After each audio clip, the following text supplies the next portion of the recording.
So I came back from the screening of Morbius a while ago, and I have to say I'm not really a fan of this movie. But before I go in too deep, I would like to explain my point of view when it comes to these Sony universe movies. I'm not really a hater of these movies. I'm kind of looking forward to what Sony is planning to do with the leftover characters that they have. I am kind of looking forward to what Sony is planning with their Madam Web movie, with their Craven the Hunter movie, and they do seem exciting. I am a fan of Venom as well.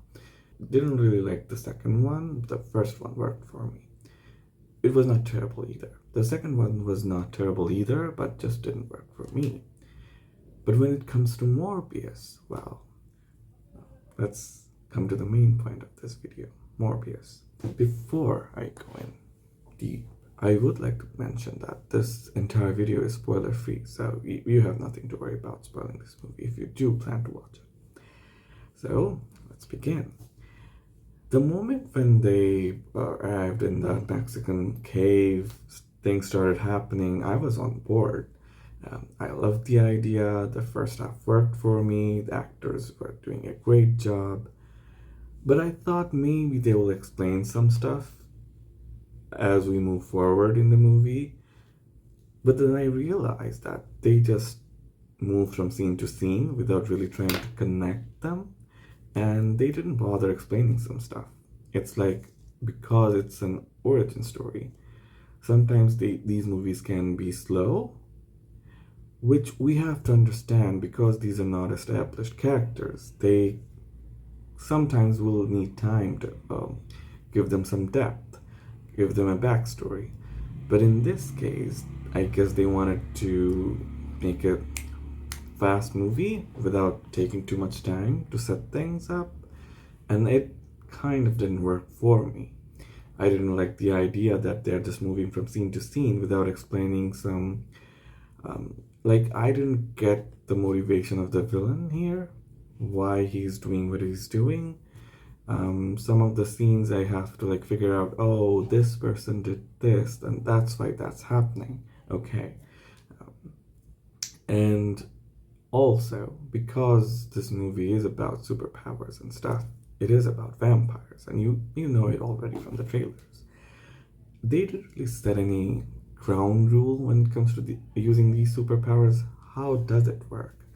What are you capable of doing? What should I know about these powers? They just didn't bother setting it up. So sometimes there are new and unique powers showing up, and you're like, oh, so this person is capable of doing that. And sometimes when they just start showing new powers right when things are about to go down, it kind of takes you out. At least that's what happened to me. So these are some of the main problems that I noticed. Then I have some other issues. These are very minor ones, like the action scenes. I'm not really very nitpicky when it comes to CGI scenes, but because it's a fight between vampires, they are like whoosh, whoosh, whoosh. Everything's happening fast forward-ish. So sometimes they will slow things down, and there's a slow-mo shot of them punching the other person and stuff. And sometimes when you look at those slow scenes, you're like, maybe they could have polished the CGI a bit there. That didn't bother me much, but I did hear this from other people, and I was like, yeah, their complaint is valid. So that kind of bothered me, and because they're moving from scene to scene, I didn't really attach to the main character that much, or the motivation of the villain. So when the third act was happening, I didn't care enough about the characters or where they end up, what happened to every character. I was like, it's done. I get to go home, and that's not a good look for any movie. So when I combine all, even the sorry, let me go back. Even the end credit scenes, because I was kind of done with the movie, I didn't care enough about the end credit scenes, and it is a bad move to show end credit scenes in the trailer. there are multiple popular YouTubers who reviewed the trailers and mentioned that if these scenes from the trailer end up being an end credit scene, I will be really angry with them. It seems they did that exact same thing. So yeah, that was kind of a dick move. I have to agree there. And so all these combined, I am not a fan of the movie, and these are my complaints with it. So that's my review of Morbius. I will try not to rate movies. I'll just give you my opinion on it, what I loved about it, what I hated about it.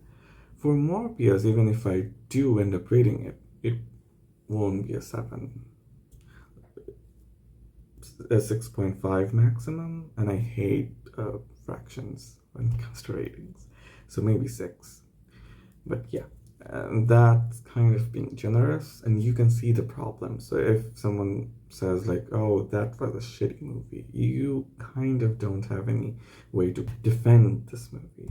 You can see the problems, and I'm not really looking forward to Morbius 2, even though it's none of the actors' fault. They did their best. I love Matt Smith.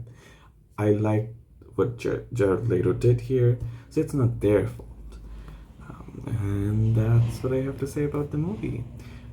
Do feel free to leave comments if you agree with me, disagree with me, and what you hated about this review or the movie. Every single comment is welcome.